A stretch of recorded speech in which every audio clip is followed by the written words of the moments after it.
Welcome you over the latest here on DD India and DD News. I am Gautam Roy and we're taking you across for a live briefing. The Union Cabinet has just concluded and ministers are coming to the stage to brief the media. और सामान्य आम जन के लिए अहम फैसले लिए गए। जैसे आप सबको पता है कि मोदी सरकार का जोर इंफ्रास्ट्रक्चर तेजी से गति से तैयार करना ये है, और इसके लिए आत्मनिर्भर भारत में वित्त मंत्री निर्मला सीतारमण ने जो 12 पॉइंट प्रोग्राम रखा, उसमें 111 लाख करोड़ का इंफ्रास्ट्रक्चर डेवलपमेंट की योजना बनाई। अब इसके लिए पैसे चाहिए, दुनिया भर से चाहिए। भारत ने डेट मार्केट का, बॉन्ड मार्केट का आज तक ज़्यादा लाभ नहीं उठाया था। प्रधानमंत्री ने इसी दृष्टि से 2015 में national investment and infrastructure fund की स्थापना की। उसके बाद में प्रधानमंत्री के सभी देशों के साथ जो रिश्ते बने, जो चर्चाएं हुई, उसके कारण अनेक देशों ने भारत के इंफ्रास्ट्रक्चर के लिए भी निवेश करने का मन बनाया। अब इसको अमली जामा पहनने के लिए ये जो national investment and infrastructure fund है, इसमें आज के कैबिनेट ने निर्णय किया कि 6,000 करोड़ रुपए का निवेश करेंगे। इससे क्या होगा? इससे इंफ्रास्ट्रक्चर डेवलपमेंट को पैसा 1,10,000 करोड़ रुपए मिलेगा। कैसे मिलेगा? पहले तो 6,000 करोड़ सरकार देगी, 7,000 करोड़ रुपए ये national investment and infrastructure fund जो है वो खुद इक्विटी के रूप में लोगों से लाएगी, और फिर बॉन्ड मार्केट टैप करके लगभग 1 लाख करोड़ रुपए वहाँ से आएंगे, और ये 1,10,000 करोड़ रुपए आने वाले दिनों में तैयार होंगे, जो इंफ्रास्ट्रक्चर डेवलपमेंट के लिए लाएंगे। ये फंड 3 प्रकार के fund national investment and infrastructure fund ने तैयार किए NIIF के अंदर। Fund of fund, master fund और स्ट्रैटेजिक अपॉर्चुनिटी फंड। इस 3 में से जो तीसरा है स्ट्रैटेजिक अपॉर्चुनिटी फंड, उसके तहत ये पैसा इंफ्रास्ट्रक्चर के काम में लगेगा। ये काम 2 कंपनियां करेगी, असीम इंफ्रा फाइनेंस लिमिटेड। ये कंपनी जिन प्रकल्पों का इंफ्रास्ट्रक्चर डेवलपमेंट के कामों का कार्य शुरू हो गए हैं, अंडर कंस्ट्रक्शन है, और उसके साथ साथ ग्रीन फील्ड और ब्राउन फील्ड प्रोजेक्ट्स हैं, ऐसे प्रोजेक्ट्स को ये पैसा देगी। ये AA रेटेड कंपनी है, अच्छी कंपनी है। और दूसरी कंपनी है NIIF IFL, ये भी इंफ्रास्ट्रक्चर फाइनेंस लिमिटेड नीफ का। और ये जो प्रकल्प मैच्योर हुए हैं, यानी पूरे हुए हैं, वर्किंग जिनका शुरू होगा, ऐसे प्रोजेक्ट्स को ये कंपनी पैसा देगी। तो ये प्रोजेक्ट क्या दर्शाता है कि भारत के विकास पर दुनिया अब विश्वास करती है।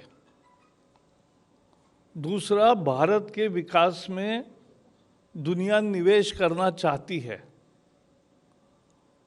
और उसके साथ साथ एक विशेषता और है कि इसके लिए जो एक नया मॉडल फाइनेंस का तैयार करना चाहिए, बॉन्ड मार्केट जो हमने एक्सप्लॉइट ही नहीं किया, जो लॉन्ग टर्म मिलता है पैसा, कम ब्याज दर पर मिलता है, इसका दोहन नहीं किया था, वो अब इस योजना में होगा। जैसे आपको पता है नेशनल इंफ्रास्ट्रक्चर इन्वेस्टमेंट फंड ये वेल कैपिटलाइज्ड फंड है, स्पेशलाइज इंफ्रा फोकस्ड है, फाइनेंशियल इंस्टीट्यूट है, एक्सपर्टाइज है और इससे बॉन्ड मार्केट स्ट्रेंथन होगा। भारत के विकास की एक अहम जरूरत को आगे बढ़ाने का ये महत्वपूर्ण फैसला है। Today, Cabinet took an important decision for 6,000 crore rupees of capital infusion in National Investment and Infrastructure Fund in next 2 years. As you know, National Investment and Infrastructure Fund was created in 2015 with the long-term aim of bringing money from all over the world through bond market for the infrastructure development. And in Atmanirbhar Bharat package, the 12-point program which has been announced, 111 lakh crore rupees are earmarked for infrastructure development. That's a huge boost for infrastructure. And that fund, out of that, nearly 70 lakh crores are expected to come from the bond market, the debt funds. And therefore, today's decision is the beginning in a major way where government will invest 6,000 crore, NIIF will mobilize 7,000 crore rupees as equity, and it will mobilize from bond markets all over the world nearly 1 lakh crore rupees. Thus, it will provide in the first tranche 1,10,000 crore rupees for infrastructure development company. This will be done through two companies, Asim Infra Finance Limited, which will finance greenfield and brownfield projects which are under construction, and NIIF IFL will finance mature operating assets. So basically this will take care of the finance needs of infrastructure development which has been planned and which is very ambitious.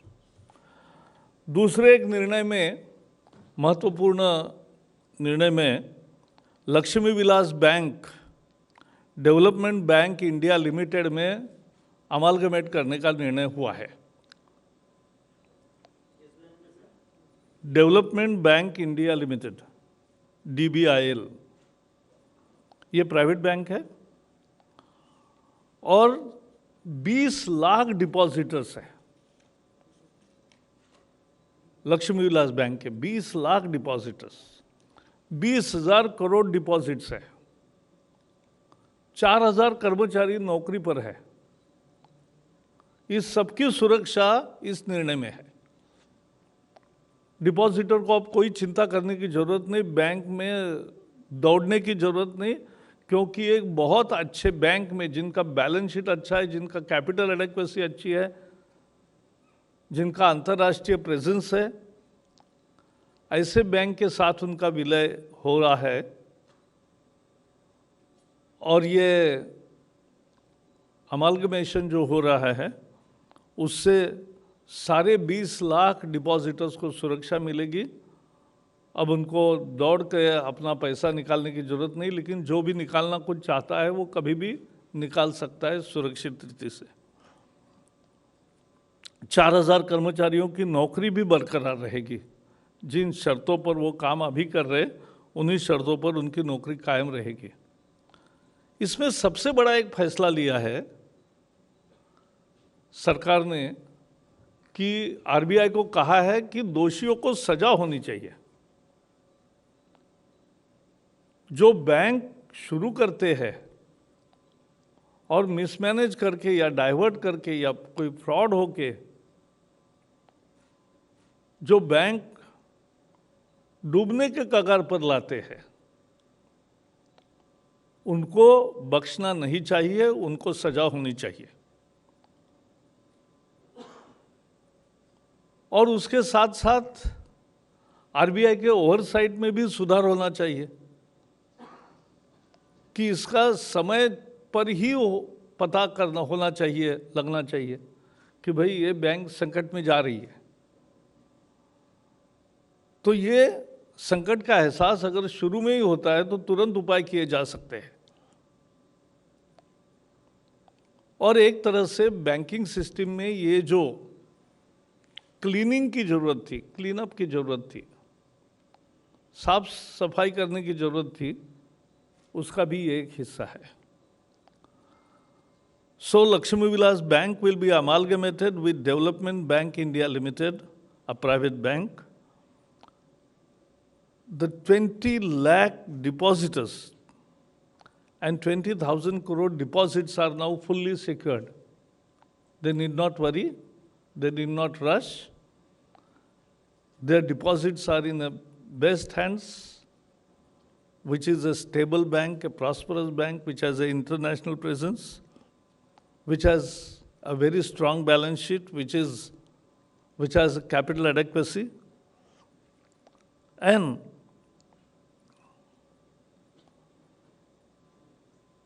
two more decisions have been taken that the board which has been removed, the liability will be fixed.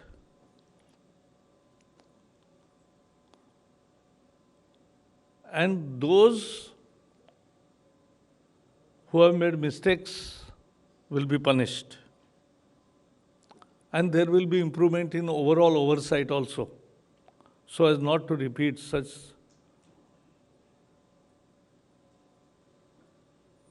bank deals in future. This is one of the big effort of cleaning up of banking system. So this is important decision. तीसरे निर्णय के अनुसार telecom sector में 2,480 करोड़ रुपए का निवेश, विदेशी निवेश आ रहा है, उसको मंजूरी दी गई है। 5,000 करोड़ से अगर ज़्यादा रुपये आते हैं तो मंजूरी कैबिनेट की लेनी पड़ती है। ये जो टेलीकॉम में टाटा की कंपनियां थी,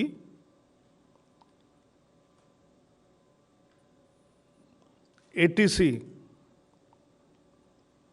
तो उस कंपनी के 12% shares ATC Asia Pacific Limited, इस कंपनी ने अब लिए हैं। तो इसमें 98% अब विदेशी निवेश आया है और 50% से ज़्यादा है तो वो कैबिनेट में आता है, 5,000 करोड़ से अगर ज़्यादा है तो। और इसलिए इस निवेश का अर्थ क्या है? इस निवेश का अर्थ ये है कि भारत में टेलीकॉम सेक्टर, जैसे आपको पता है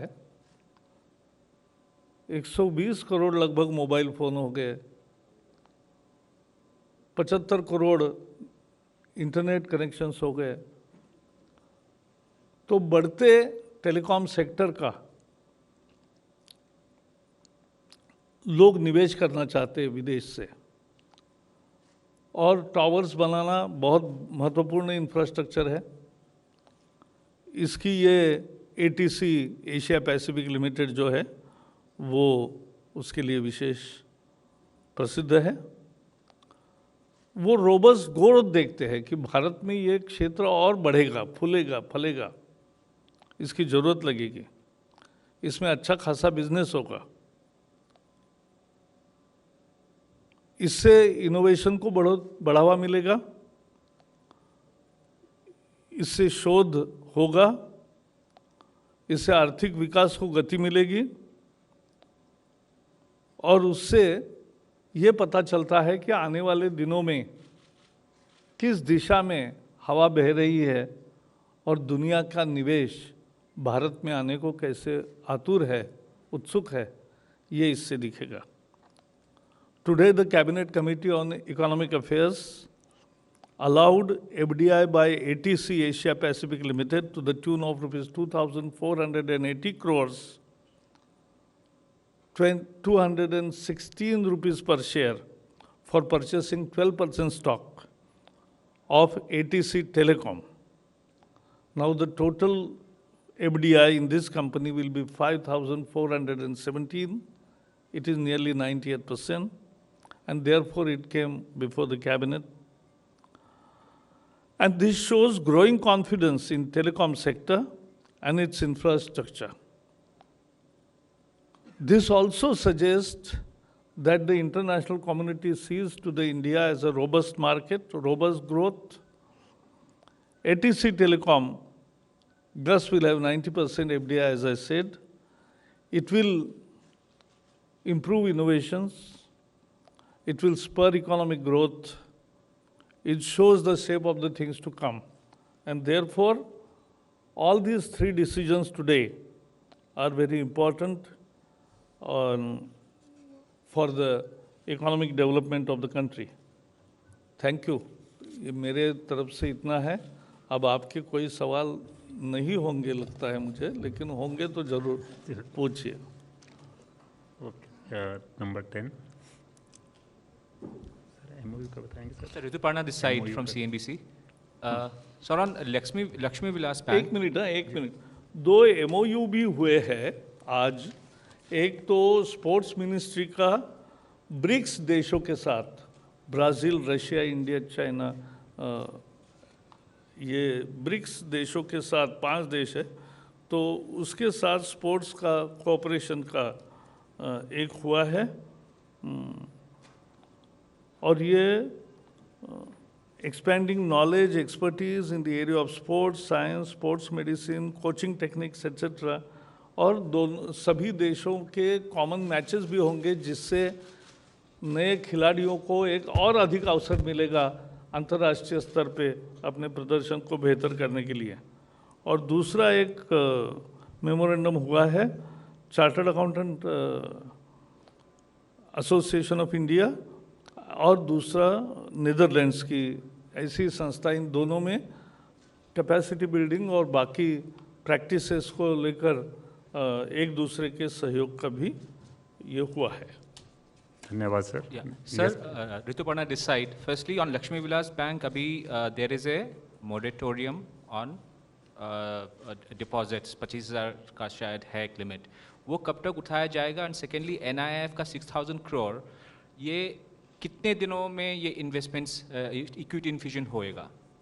नहीं, ये तो 2 साल का ही प्लान है। ये अभी जो 6,000 है, इस साल पहले 2,400 करोड़ रुपए है और अगले साल बाकी मिलेंगे, और उसके द्वारा ये काम पूरा होगा। और उसी के साथ साथ दूसरा निवेश भी आएगा और बाहर से भी बॉन्ड मार्केट से आएगा। तो 1,10,000 करोड़ का जो मैंने कहा वो जल्दी होने वाला है।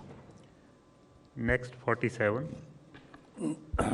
So my question is in the backdrop of Lakshmi Vilas Bank going ahead. So there have been grave apprehensions have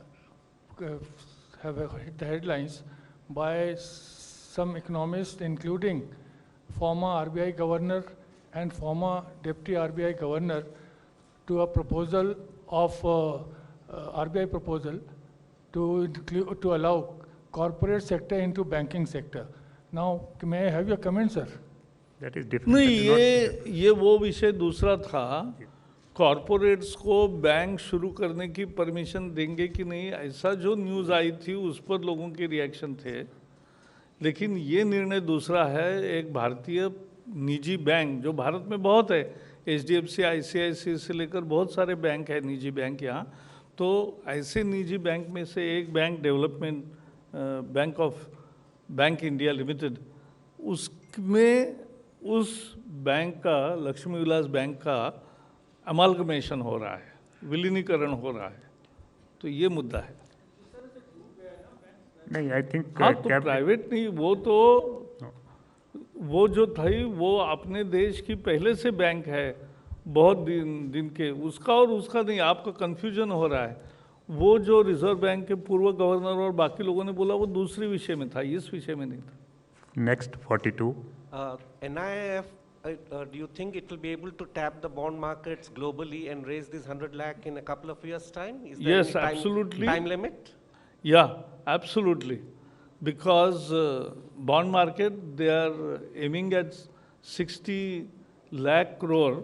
It will not be, all money will not be raised only by NIIF, but there are many instrumentalities created, and therefore, through all means, this money will be mobilized and infrastructure will have fast-paced development, as we will see. Thank you very much, Thank sir. I think you. there is no question. Thank हाँ बताओ, आप पूछो। ये नहीं, ये This is नहीं a है। cabinet briefing. अरे भाई, कैबिनेट ब्रीफिंग में नहीं, बाकी तो मैं रोज मिलता हूँ ना, तब पूछो। Thank you very much, sir. Thank you, friends. Yeah. So there you heard Union and Minister Prakash Javadekar briefing the media about the cabinet meeting that has taken place, where key decisions have been taken.